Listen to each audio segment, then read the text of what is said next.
Eu quero pregar agora sobre famílias que curam precisam ser curadas.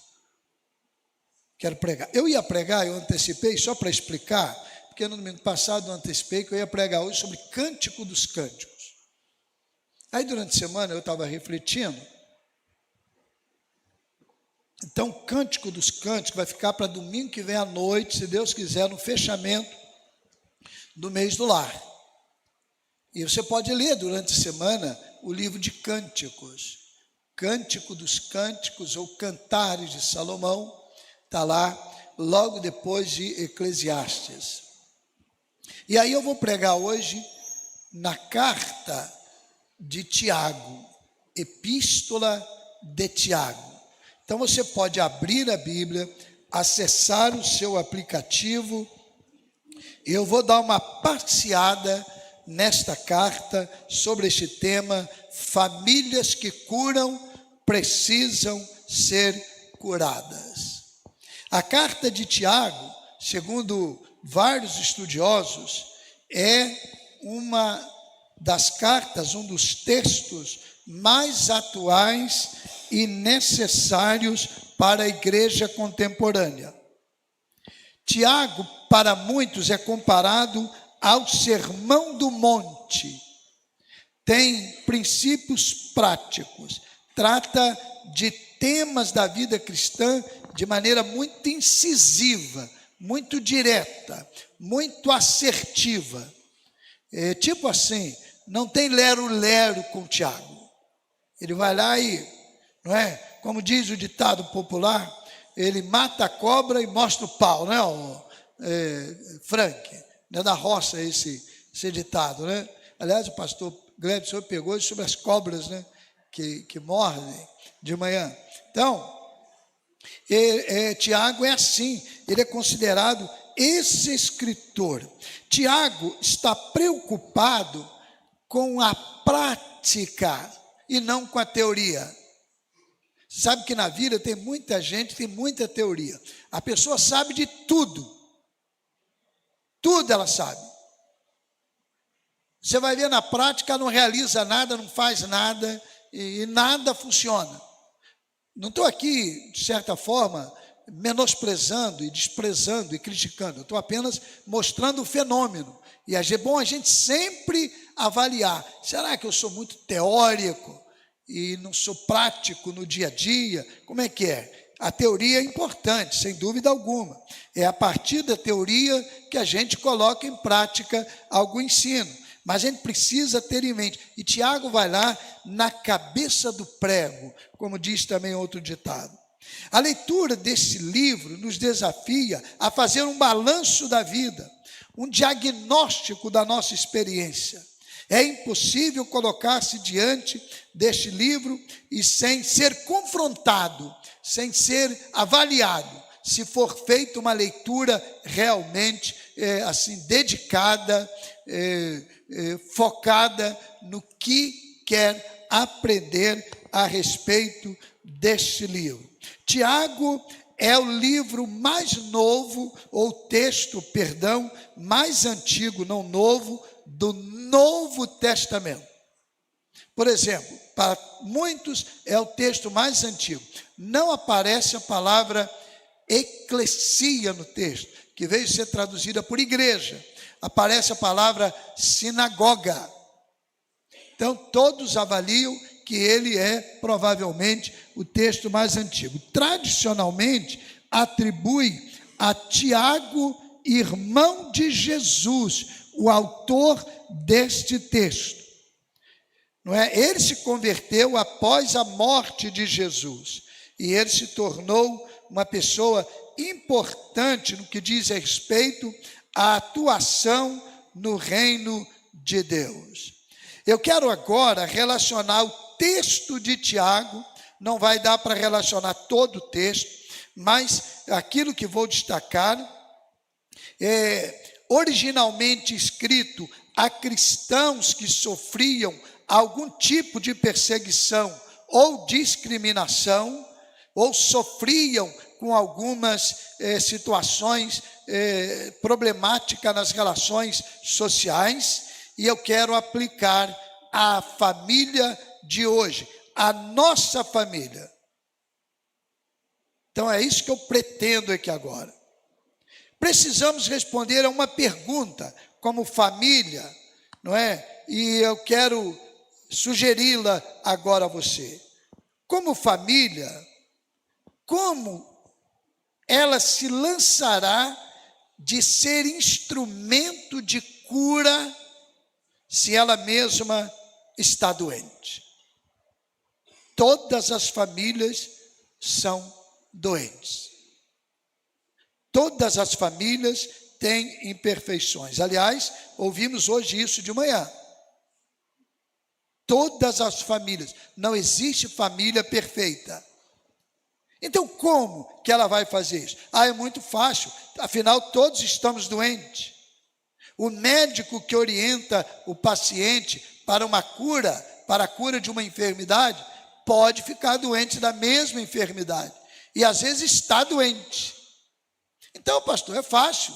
Afinal, todos somos doentes, todos estamos doentes, podemos estar doentes, então é fácil. Sim, mas a gente não se deve, não devemos nos contentar com essa resposta simplista. Raciocine comigo. Como um pai vai ensinar ao filho sobre honestidade se ele não é honesto? Então, como que nós vamos curar se a gente também não busca cura para nós? Então, o fato de sermos todos doentes não nos autoriza a continuar na condição e esquecer de pedir a Deus cura, de pedir a Deus maturidade. A gente crescer nessa área, Deus não vem colocar maturidade em mim, Ele dá os princípios, dá o programa, dá o manual, e nós vamos obedecendo a Ele, orientados pelo Espírito Santo, aprendendo a viver dentro dessa perspectiva. Então, não é tão simples responder quando nós avançamos para essa perspectiva. Então, podemos chegar a um equilíbrio. Famílias que curam são famílias doentes que vencem suas enfermidades. Continuar doente é impedir a eficácia de cura na experiência de outras famílias. Então eu quero ver com vocês agora possíveis patologias que as famílias podem vencer. Possíveis enfermidades que as famílias podem vencer. Primeira patologia, insuficiência de sabedoria. Então está aqui, Tiago 1, de 5 a 8. Se puder projetar, tem aqui o remédio. Será que a nossa família está sofrendo de insuficiência de sabedoria? É uma enfermidade. Aí Tiago diz assim: se porém algum de vocês necessita de sabedoria, peça a Deus, que a todos dá com generosidade e sem reprovações, e ela lhe será concedida. Leia o próximo ali, o 6, todos juntos. Peça, porém,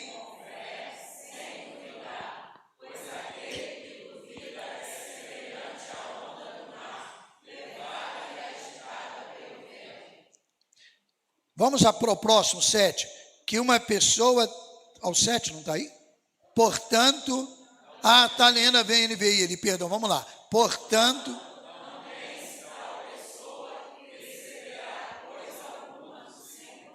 vamos ao 8, uma vez que tem mente dividida.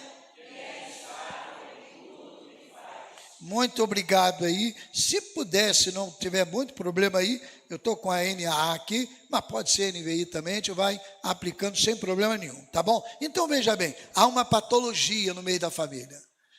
Família cristã, falta de sabedoria. É uma enfermidade, insuficiência de sabedoria. Há muitas famílias sem sabedoria. Às vezes tem dinheiro, às vezes tem saúde, tem conforto, tem tudo e falta sabedoria. Aí Tiago vem dar a receita. O remédio está aqui. Primeiro, peça sabedoria. Peça sabedoria. Segundo, peça a Deus. Não é pedir a qualquer pessoa, não. Eu fico, às vezes, admirado, não é? Assim, surpreso, como que algumas famílias cristãs seguem conselhos de pessoas não cristãs para as questões da vida. Veja bem, eu não estou dizendo que essas pessoas não podem nos ensinar, elas podem. E algumas que são não cristãs, se a gente usar essa categoria, que ensinam melhores do que algumas cristãs. Por isso que a Bíblia diz assim, olha, cuidado, você tem que ver aí a multidão de conselheiros para você avaliar. Porque não é o fato de ser cristão que vai aconselhar de maneira sábia. Pode não ter sabedoria. Pode não ser sábio. Então você precisa pedir, depois pedir a Deus, e Deus vai usar pessoas também. Terceiro, pedir com fé. Mas o que é pedir com fé? Filho de Deus é capaz de nos ajudar e nós vamos obedecer. Se não fizer isso, não adianta, não há fé aí. Pedir com fé não é orar ajoelhado, deitado, em pé. Você pode orar da maneira que quiser, no templo, no monte, onde quiser. Até no ventre de um grande peixe você pode orar. Eu espero que não aconteça com você. Mas Jonas orou lá. Pedir com fé não tem a ver com assim, a questão formal. Tem que haver com confiança, experiência com Deus, não é? Obedecer a Ele. Então você vê o conselho e você vai cumprir. E também você vai pedir com a mente decidida e constante, perseverando. Há muita falta de sabedoria na vida das famílias cristãs. Nós precisamos pedir ao Senhor sabedoria. Diz que tinha um menininho que ele, na escola, ele tinha alguma dificuldade na parte cognitiva, nada que comprometesse, apenas demorava a aprender algumas coisas, e ele era ali o que sofria o bullying o tempo todo. Mas ele era assim, e às vezes as pessoas não conseguem compreender, porque acham que a pessoa tem problema, não vai se dar bem. Eu conheço vários exemplos de pessoas que foram assim, elas tinham dificuldades no início, depois se tornaram muito mais produtivas, e de repente aquilo que parecia ser algo defeituoso, não é, deficiente, deficitário, na verdade foi usado como uma forma de startar outras experiências, e elas progrediram muito e evoluíram muito. Mas aquele menino tinha isso, e a turma deitava o cabelo, fazia farra com ele. Então, por exemplo, um dia eles pegaram lá uma experiência e chegavam perto dele, e o nome dele era João, eu não lembro o nome dele, mas perguntava a ele, você conhece João? Aí ele respondia, qual João? Aquele que te deu um pescoção, e dava um pescoção nele. Mas ele saía dali, 5 minutos depois, alguém perguntava, você conhece João? E ele esquecia. Qual João? Aquele que deu um pescoção. Ele não estava aguentando mais, que era pescoção o tempo todo. Ele reclamou com o pai, não queria ir para a escola mais. E vocês pensam que isso não acontece, não é? E pais também, não se apavorem com isso, não. Seu bebezinho, quando for para a escola, vai encontrar o coleguinha que é agitado, ele também vai ser agitado com o outro. Trabalhe isso dentro de uma perspectiva de maturidade, faz parte da vida. Ele vai aprendendo também. Tem pai também que vê bullying em tudo. Eu sei que tem que ter cuidado. Eu não estou defendendo bullying, por favor. Eu sei que tem que ter cuidado. Mas também não é? Não superestime experiências de criança, não é? Acompanhe, avalie, vai com os profissionais lá da escola, mas não fique também, e também não ache que seu filhinho também é o anjinho que não é capaz de dar um tapinha, de criar probleminha ali, não. Mas aquele menino estava assim, chegou para o pai e disse: papai, eu não vou mais para a escola, eu não estou aguentando, eu sou um bobo, segundo ele, eu não consigo me lembrar, eles estão fazendo isso comigo. O pai falou assim: não, rapaz, você tem que ser homem, você vai fazer o seguinte, você vai para a escola amanhã, e eu vou te dar aquele sapato de bico fino que você tem aqui. Ele tinha um sapato de bico fino, você vai levar esse sapato. E quando o garoto chegar perto de você e perguntar assim: olha, você conhece João? Você diga para ele assim: João, irmão de José. Aí quando ele disser: qual José? Você fala: aquele que te deu um pontapé. E você lasca o pontapé nele. Lasca o pontapé. Eu acho que eu atropelei aqui a história, né, Wilson? Ou não? Eu nem sei mais, mas vamos lá. Aí, eu atropelei a história. Acabou a graça. Deu uma risada aí agora.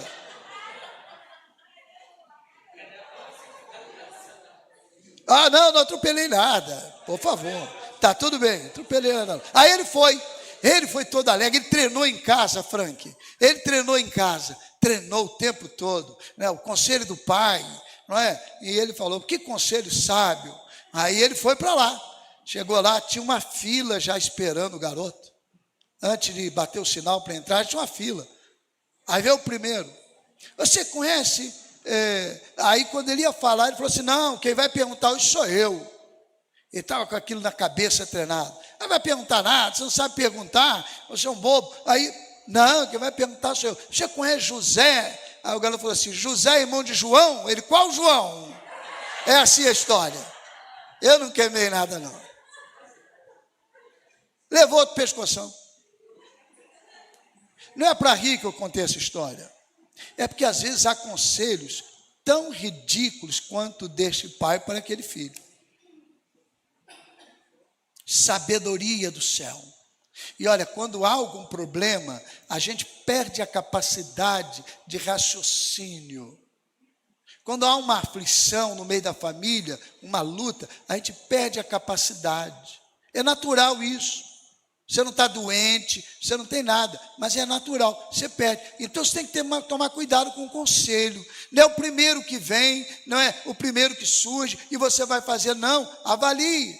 Então, insuficiência de sabedoria precisa ser curada. As famílias cristãs precisam se apresentar como sábias no mundo. Famílias que curam são famílias sábias. Segunda patologia, está em Tiago 2, 14 a 18. A ausência de obras. Diz assim o texto, 2, 14 a 18. Meus irmãos, qual é o proveito? Se alguém disser que tem fé, mas não tiver obras, será que essa fé pode salvá-lo?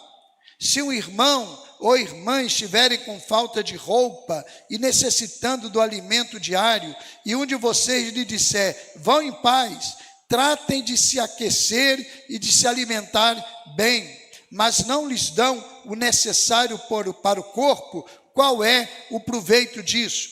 Assim também a fé, se não tiver obras, por si só está morta.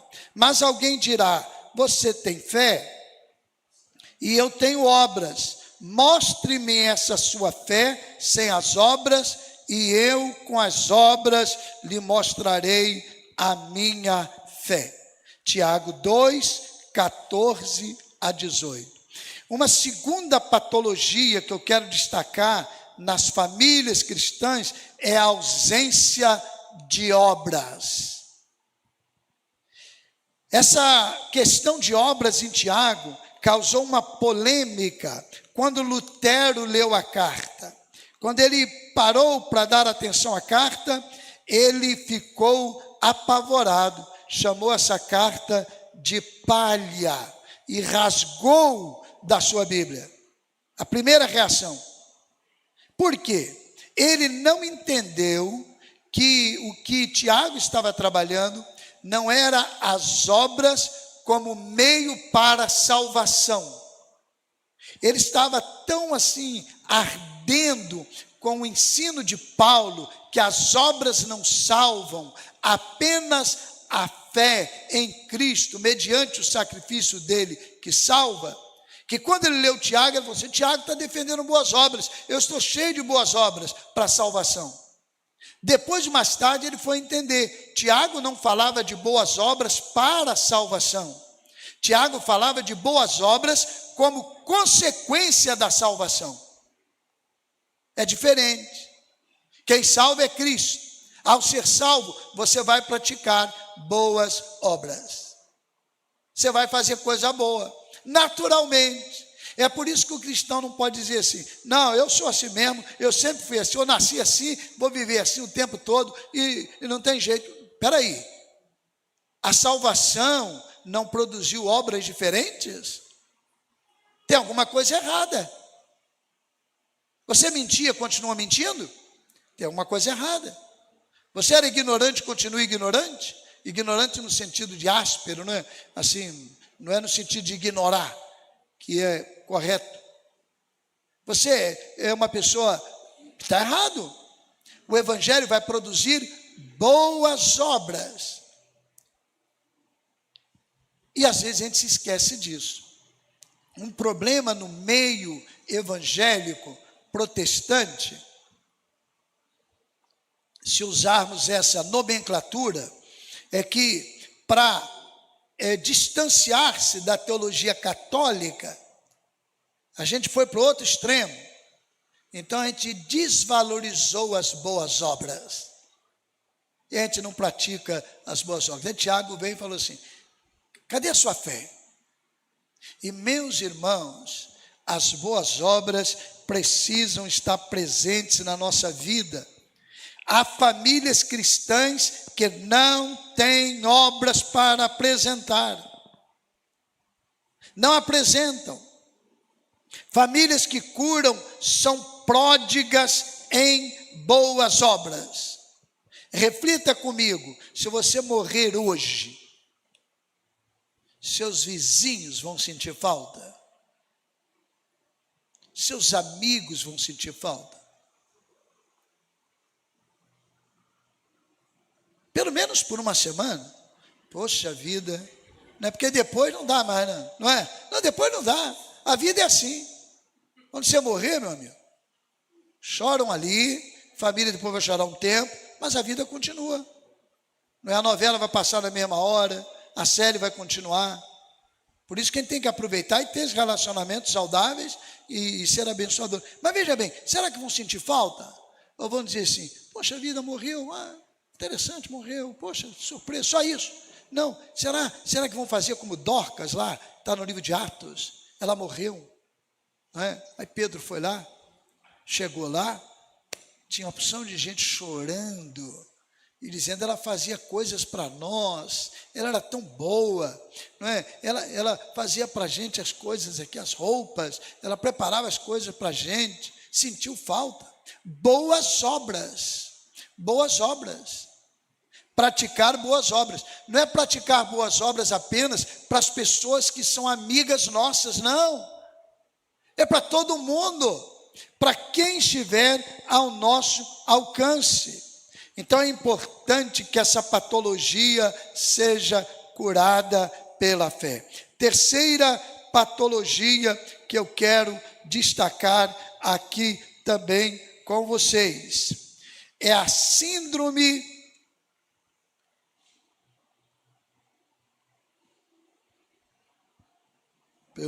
qual é a terceira? É a síndrome da boca ardente. Já viu falar nessa síndrome? A síndrome da boca ardente, ou ardência bucal, é uma condição crônica que causa uma sensação de queimação. É um problema que surge como uma espécie de formigamento ou dor na cavidade oral, sem que haja lesões visíveis ou causas aparentes. Essa síndrome é tomada aqui do ponto de vista figurado para a gente aplicar sobre a nossa língua, a nossa boca. Há um hino no Cantor Cristão, o 521, que diz assim: falamos de tudo, falamos do mau tempo, do frio, do calor, mas nem sequer palavras do nosso Salvador. Aquele hino fala o tempo todo na letra que a gente fala sobre tudo, e normalmente de tudo que não vai alterar a vida de ninguém.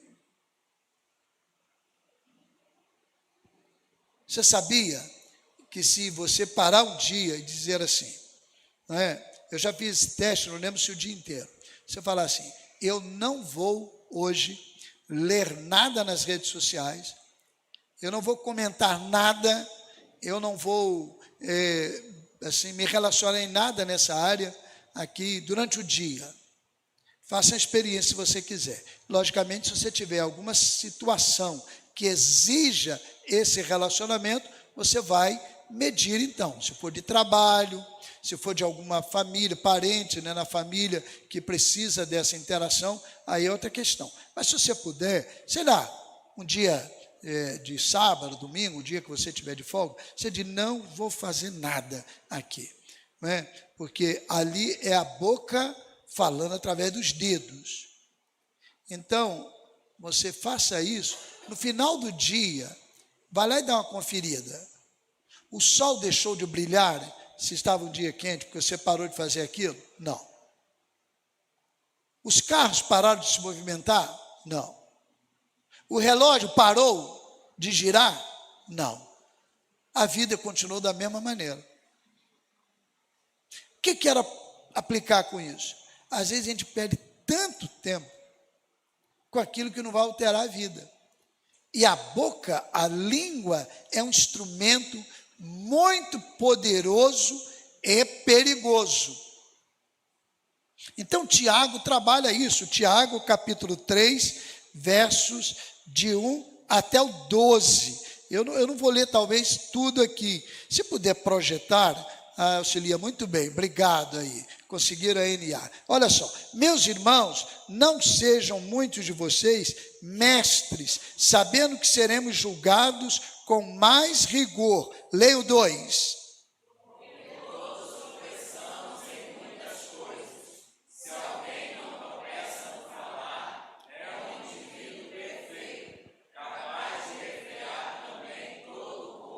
Ora, se colocamos um freio na boca dos cavalos para que nos obedeçam, também lhes dirigimos o corpo inteiro.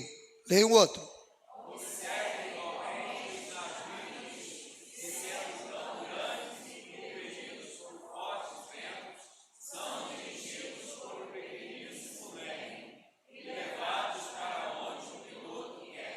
Assim também é a língua, pequeno órgão, se gaba de grandes coisas. Vejam como uma fagulha incendeia uma grande floresta. Leia o próximo.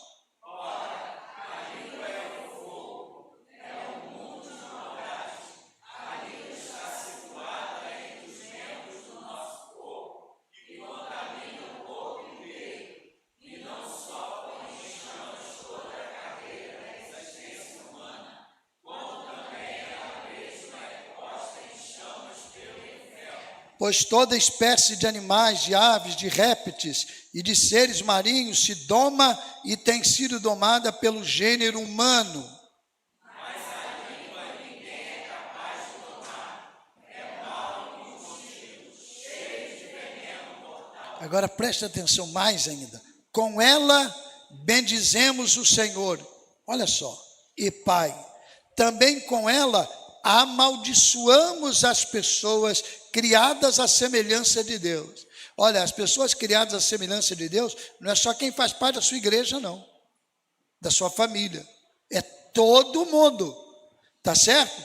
Então tá aí, ele diz que a língua, a gente bendiz a Deus e amaldiçoa. Vamos ao próximo texto, o próximo verso 10.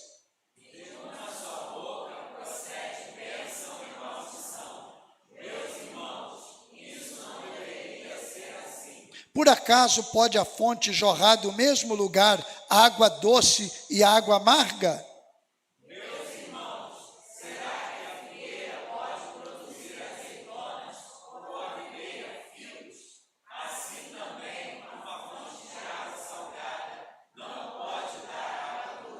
Eu não preciso nem comentar esse texto, irmãos. É tão claro.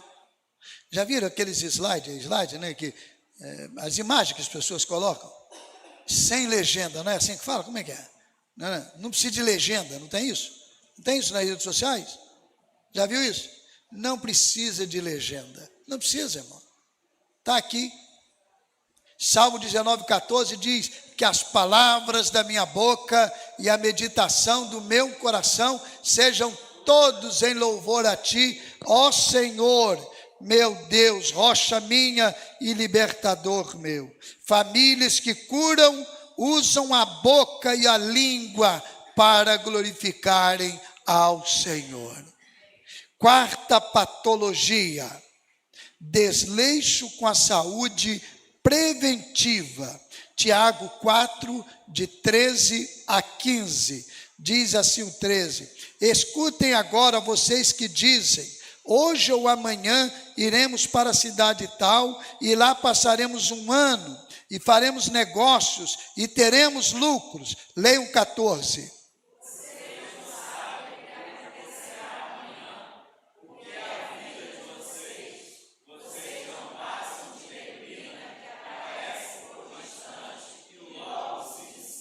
Em vez disso, deveriam dizer, se Deus quiser, não só viveremos, como também faremos isto ou aquilo. O que é a saúde, ou melhor, o que é o desleixo com a saúde preventiva que eu quero?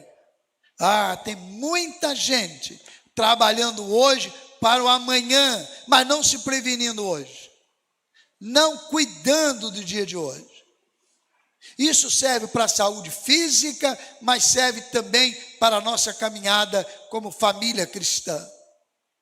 Um carro precisa trocar óleo a cada 10 mil quilômetros. É engraçado que a indústria de carro mudou esse negócio. Lembra, pastor? Antigamente eram 15 mil quilômetros. Passou para 10. Deve ter algum motivo, não é? Deve ter, mas tudo bem. Passou para 10. Pneu a cada 40 mil quilômetros, é isso mesmo? Em média, 40, 50, dependendo aí, não é? 40 mil quilômetros. Correia dentada, dependendo do carro, 50 mil, não é verdade? O carro que tem correia dentada, 60 mil, não sei, de repente, ele está lá no manual. Você tem que trocar. Alguém aqui que tem carro, espera o motor bater para ir trocar óleo? Com 10 mil quilômetros, se você é cuidadoso, você troca.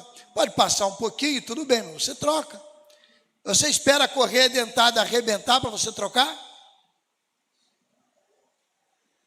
Você espera o pneu estourar para você trocar o pneu? Um pneu a cada 40 mil quilômetros, aproximadamente 50? Não. Preventivamente você troca, você substitui.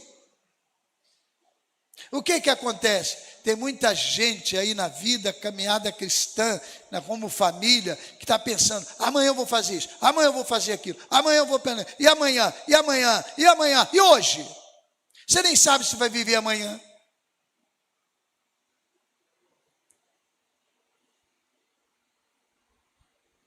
Não devemos desprezar o amanhã. O planejamento não significa que nós estamos sendo desleixados, irresponsáveis. Não, deixando de viver hoje. Podemos planejar, mas precisamos hoje estar prevenidos, porque o planejamento pode não ser cumprido. Então, como famílias cristãs, nós precisamos hoje cuidar da vida, cuidar da nossa caminhada, cuidar da saúde espiritual hoje. A Bíblia diz assim: não endureçam os seus corações se hoje ouvirem a voz de Deus. As famílias cristãs fazem tudo, trabalham, passeiam, realizam, constroem, cada vez mais trabalho. Eu vou fazer isso, vou fazer aquilo, vou fazer aquilo outro. E às vezes não se lembra, e como é que vai ser o meu amanhã? Não sabemos o que vai acontecer.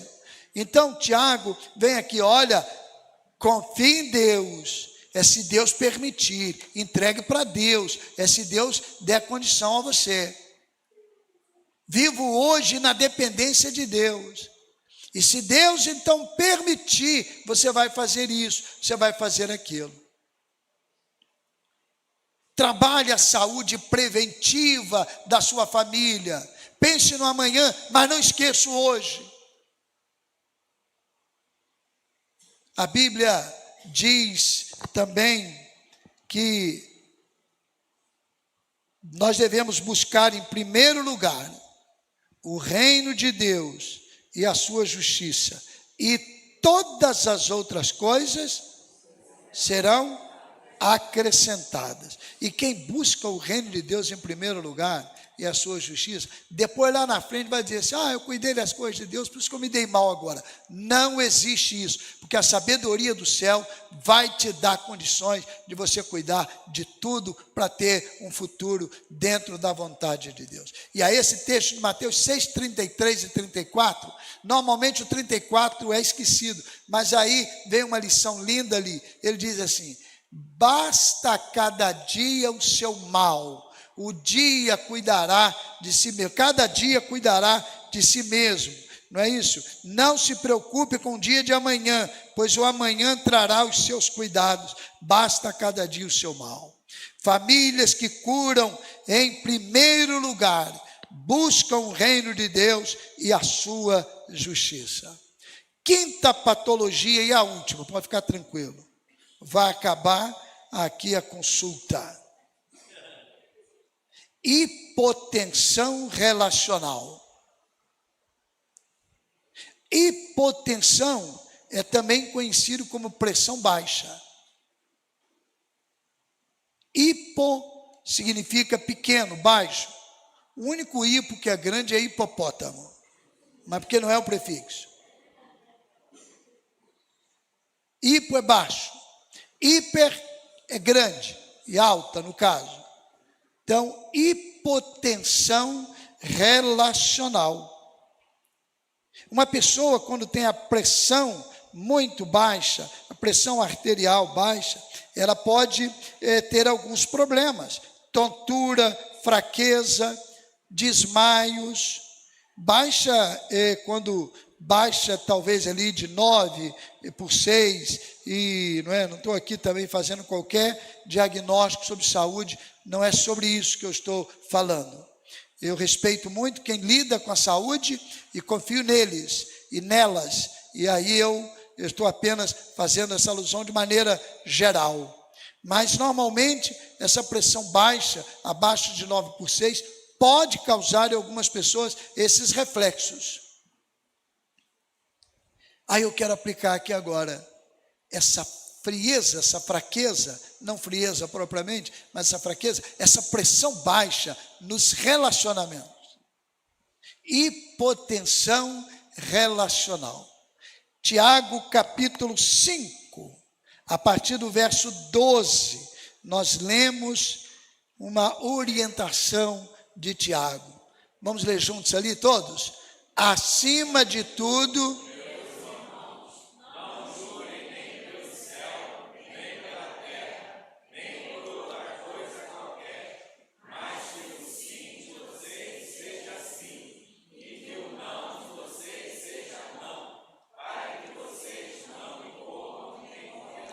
agora só coisa linda, alguém de vocês está sofrendo?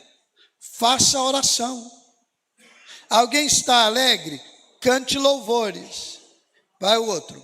Alguém de vocês está doente? Chame os presbíteros da igreja, e estes façam oração sobre ele, ungindo-o com óleo em nome do Senhor. E a oração da fé salvará o enfermo, e o enfermo levantará. E se houver cometido pecados, estes lhes serão perdoados.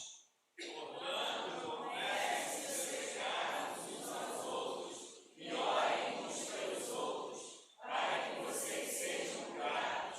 Muito pode, por sua eficácia, a súplica do justo. Olha só que coisa linda. Oração, mas não fica só na oração. Adoração, Então você vai cantar louvores, você vai orar, você pode orar sozinho, na sua casa, longe, por alguém que está doente, você vai. Agora, cantar louvores, para que você vai cantar louvores sozinho dentro desse contexto? Você vai estar com a pessoa. Você vai estar com a pessoa. Então já vem um relacionamento. Além disso, Tiago vai dizendo, não é? Oração, cante louvores, chame os presbíteros da igreja e estes façam oração sobre ele, ungindo-o com óleo. Já vem agora uma atividade terapêutica. O óleo pode ser, e essa é uma discussão em Tiago, pode ter um sentido espiritual, como pode também ter um sentido terapêutico. Não vamos entrar nessa discussão aqui agora, não dá tempo. Não é? Eu gosto muito da ideia de abarcar as duas coisas. O óleo como um símbolo, mas um óleo também como um remédio, como instrumento de cura. Vocês sabiam que os antigos antigamente passavam óleo em algumas feridas, não é? Alguns óleos especiais, até hoje passa também, não é? Então, olha só, olha o envolvimento, relacionamento. Relacionamento, é importante isso. Aí você vai ungir com óleo em nome do Senhor, e a oração da fé salvará o enfermo, e o Senhor o levantará. E se houver cometido pecados, estes lhe serão perdoados. Portanto, confessem os seus pecados uns aos outros. Relacionamento. E orem uns pelos outros, para que vocês sejam curados. Muito pode, por sua eficácia, a súplica de um justo. A oração de um justo pode muito em seus efeitos, dizia uma versão antiga. Diz ainda. Relacionamento. Os pecados que você vai confessar são pecados que você teve em relação àquela pessoa. Porque nós confessamos os pecados a Jesus. Não é? Tem que ter cuidado. De repente você tem algo no coração que só Deus sabe, só você. Você não precisa contar para ninguém. Você não tem que confessar para ninguém. Mas eu confio num pastor. Tudo bem, você vai lá e pode conversar com o pastor. Se você não confiar no pastor, não conte. Eu dou graças a Deus, ninguém na história da igreja vai dizer, eu contei alguma coisa, pastor. Só se for coisa boa. Coisa boa, eu sou um fofoqueiro tremendo. Mas se for alguma coisa, ninguém vai me acusar disso. Pode me contar o que quiser, mas não estou pedindo para você me contar também, não. Isso é através de uma relação de confiança. Você tem uma outra pessoa, um diácono, um líder, se vocês têm essa confiança, conta. Você não tem, não é? Diz que tinha 3 irmãos, estavam no culto de oração. E aí estimularam no culto de oração, Frank, a eles confessarem ali as suas fraquezas.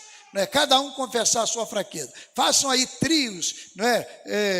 Trios de oração. E orem aí uns pelos outros, 4, 2, 3, 4. Aí 3 irmãos foram orar.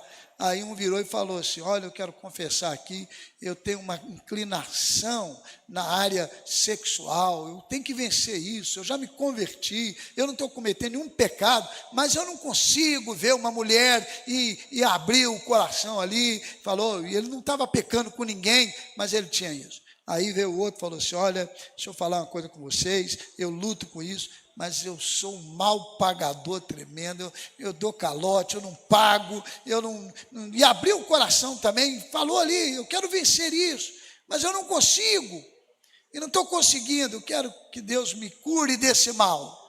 Aí veio o terceiro, falou, meus irmãos, eu quero que vocês me ajudem muito, eu não consigo guardar segredo de ninguém. Falou comigo, eu falo para a torcida do Flamengo. Falasse pelo menos para do Botafogo, né? Opa, desculpa aí, gente. Confessar as culpas. Você falhou com seu irmão? Falhou com seu irmão? Você vai lá e vai dizer, meu irmão, me desculpa, eu quero confessar o pecado que eu cometi contra você. nos relacionamentos. E a gente vai sendo curado. A gente vai sendo curado. Então, a última patologia é essa hipotensão relacional. Há muita frieza e muita fraqueza nessa área. E nós precisamos crescer nessa área. Eu quero encerrar para orar com você. Famílias que curam, valorizam e investem em relacionamentos fervorosos. Você percebe alguma reação negativa em sua saúde espiritual? Avalie agora. Será que há insuficiência de sabedoria? Será que há ausência de obras? E é uma realidade na sua caminhada? Será que a síndrome da boca ardente acometeu você?